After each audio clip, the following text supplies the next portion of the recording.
وہ کلمہ بھی پڑھا جاتا ہے، کہتے ہیں جی 70,000 دفعہ کلمہ جس نے اپنی زندگی میں پڑھ لیا وہ بخشا گیا. اور کئی جو بوڑھیاں ہیں بوڑھے ہیں انہوں نے اپنے لیے پڑھ کے رکھے ہوتے ہیں اور ایکسٹرا پیکج بھی بنا کے رکھے ہوتے ہیں. انہوں نے اپنے کوئی قریبی فوت ہو جائے نا تو اس کو کہتے ہیں یار یہ میری طرف سے 70,000 دفعہ، مراد یہ کہ یہ لے جنت کا ٹکٹ. اور یہ بڑے بڑے ذمہ دار علماء نے یہ کام کیا ہے. آپ فضائل اعمال ذرا کھول کے دیکھ لیں، اس کے اندر ایک واقعہ موجود ہے. نبی الاسلام کی وفات سے آلموسٹ 650 سال کے بعد کا یہ واقعہ ہے، کیونکہ وہ شیخ قرطبی جو ہیں وہ ان کا ٹائم پیریڈ یہی بنتا ہے. وہ کہتے ہیں جی شیخ قرطبی کا بیان ہے. شیخ قرطبی کو بھی بیچارے کو نہیں پتا ہوگا، اس کی طرف ایک منسوب ہے. شیخ زکریا کاندھلی فضائل اعمال میں لکھتے ہیں کہ انہوں نے نا وہ ایک ایسے نوجوان سے ملے کہ جسے کشف ہو جایا کرتا تھا کہ کون جنت میں ہے اور کون جہنم میں. اللہ اکبر. صحابہ کو نہیں ہوتا تھا. آپ حدیث سن چکے ہیں بخاری مسلم کی کہ وہ نبی الاسلام کی برکت سے وہ جو 2 قبر والوں کے اوپر جو ٹہنی کی وجہ سے عذاب کی تخفیف ہوئی، صحابہ کو نہیں پتا چلا کہ اس کے اندر کیا ہو رہا ہے. حضور نہیں بتایا. بلکہ مسلم شریف میں تو الفاظ ہیں آگے کہ میں نے ارادہ کیا کہ میں اللہ سے دعا کروں کہ تمہیں عذاب قبر سنوا دے، لیکن پھر مجھے ڈر ہوا کہ تم اپنے مردوں کو دفنانا چھوڑ دو گے. تو صحابہ نے تو سنا بھی نہیں، دیکھنا تو بڑی دور کی بات ہے. بخاری اور مسلم دونوں میں حدیث ہے، ایک مدعم نامی غلام تھا حضور کا جو آپ کے سواری کا کجاوا کسا کرتا تھا. غزوہ خیبر کے موقع پر ایک نامعلوم تیر لگا اور وہ شہید ہو گیا. صحابہ نے کہا یہ تو سیدھا جنتی ہے، حضور کا خدمت گزار ہے، ظاہر ہے جی ہم بھی ہوں تو یہی کہیں. آپ فرمایا تم جنت کی بشارت دے رہے ہو. اس نے مال غنیمت سے ایک چادر چوری کی تھی، اللہ نے مجھے دکھایا وہ آگ کی بنا کے اس پہ ڈال دی گئی ہے. اب باقی اصحاب میں سے اگر کسی نے ایک رسی بھی چھوٹی سی یہ سمجھ کے اٹھائی کہ مال غنیمت میں اس کی کیا ویٹیج ہے اور گھر لے گیا تھا، فوراً گھروں کو باگے لا کے حضور کے پاس جمع کروائی کہ بھئی یہ آپ ہوتے تو آپ کہتے جو کچھ بھی ہیں تیرے محبوب کی امت سے ہیں. تو محبوب کے ساتھ جو ڈائریکٹلی اٹیچ بندہ ہے اس کو اس نسبت نے کام نہیں دیا جب اس نے کام غلط کیا ہے. کیونکہ محبوب کے ساتھ تو آپ کی رشتہ داری ہو سکتی ہے، اللہ کا کوئی رشتہ دار نہیں ہے سر. اللہ کے ساتھ کسی کی رشتہ داری نہیں ہے. تو آپ جو مرضی لوگوں کے بارے میں فیصلہ کریں. وہ شیخ قرطبی کہتے ہیں کہ جی اس نے نوجوان نے چیخ ماری، اس نے کہا میری ماں کو جہنم کی جانب لے کے جا رہے ہیں فرشتے.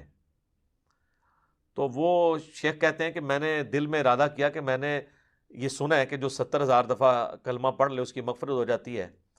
تو کہتے ہیں میں نے اس کی تصدیق کرنی تھی کہ یہ جو کہتے ہیں نا آواز آئی، پتہ نہیں یہ آواز ٹھیک آئی ہوئی ہے کہ غلط، قرآن حدیث میں تو کہیں نہیں ہے. تو کہتے ہیں میں نے دل ہی دل میں نا وہ 70,000 دفعہ کلمہ پڑھا ہوا TCS کروا دیا کوریئر سروس کے تھرو، اور دل میں نے نیت کی کہ میں اس کی ماں کو بخشتا ہوں. کہتے ہیں تھوڑی دیر بعد وہ نوجوان مسکرانا شروع ہو گیا کہ وہ 70,000 دفعہ کلمہ اس سے پہنچ گیا ہے، اس کی وجہ سے اس کے لیے جنت کا فیصلہ ہو گیا.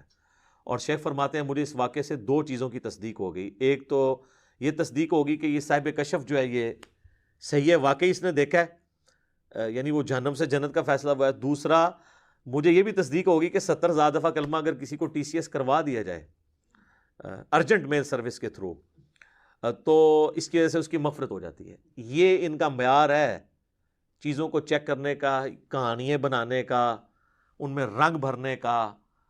تو سر جب آپ لوگوں کو یہ چیز بتائیں گے تو لوگ تسبیح پہ لا الہ الا اللہ کلمہ ہی پڑھیں گے نا، پھر قرآن تو نہیں ترجمے سے پڑھیں گے. اتنی ٹینشن لینے کی کیا ضرورت ہے کہ قرآن ترجمے سے پڑھو پھر اس پہ عمل کرو پھر اس کی تبلیغ کرو. اس کی بجائے چپ کر کے 70,000 دفعہ کلمہ پڑھ لو، دیٹس آل. اور آپ پڑھ لو اور سب کی طرف سے ایک دفعہ پڑھ لو، عیاشی کی زندگی گزارو.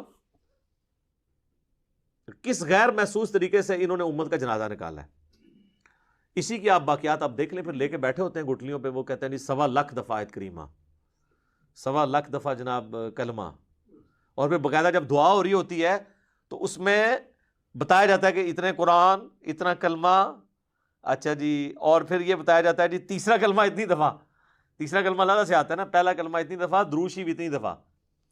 اور جو بیچ میں کچھ لچ تلنے والے ہوتے ہیں نا وہ دعا کے دوران بھی کہہ دیتے ہیں کہ اے جی 1000 دفعہ جو ہے نا سورہ اخلاص میری طرف نہیں پاؤ.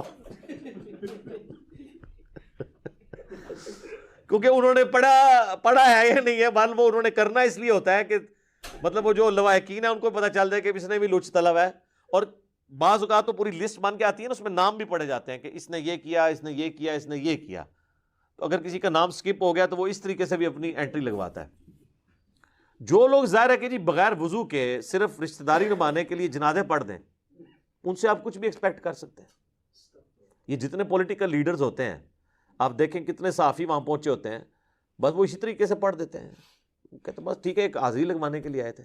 اس لیے آپ دیکھیں جنازہ پڑھنے کے بعد وہ ڈھونڈ کے بندے کو مل کے جاتے ہیں کہ بھی تاکہ اس کو انشور کریں کہ ہم نے جنازہ پڑھا ہے. حالانکہ وہ اس کو دعا جنازے کی سن لینا تو اکثر لوگوں کو نہیں آتی ہوتی، تو کیا پڑھ کے گیا وہاں سے، وہ صرف حاضری لگوانے کے لیے آتے ہیں.